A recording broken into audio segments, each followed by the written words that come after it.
Hello, my name is Victoria Barrera Ames, and this is the Refugee Project for Political Science 140. What is a refugee? A refugee is a person who has been forced to leave their country in order to escape war, persecution, or natural disaster. This is a survivor. Her name is Hawa. She saw her husband get killed. The next morning, she had to flee for her life. Her hometown, Burkina Faso, has armed groups, extremists, and criminal gangs that wage terror on a daily basis, murdering those who refuse to fight alongside them. The killers shoot families to death. They rape and torture women. They destroy anything that symbolizes the state, schools, police station, even hospitals. Leila, she's a mother. She fled violence in Mali in 2012 and came to Burkina Faso. There, the refugee camp she lives in has been attacked 3 times. Layla said, "My daughter panicked when she heard the bullets, and now she panics all the time. All I wish for is one day when my daughter doesn't have a panic attack." This is a local. His name is Joby. In his town of 66,000, now hosts over 300,000 displaced people. He said they will keep welcoming people, mainly because out of fear and solidarity, because he knows that at any time this can happen to them. Like them, these hardships are things that refugees have to endure, being stateless, psychological stress, and family displacement, among other things.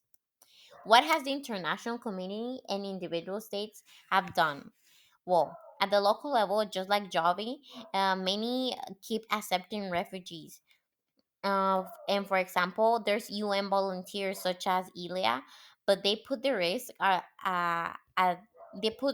at risk all the time because they serve and they work at the most dangerous places.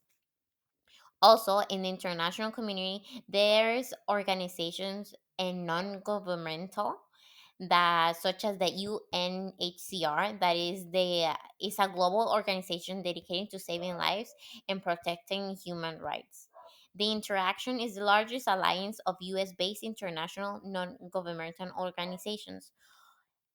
The international community, individual states are in charge, and they want to help refugees in order to have a better life and for them to have rights.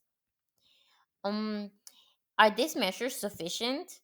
For example, there's at least 79.5 million people around the world who have been forced to flee their homes. So, is this sufficient?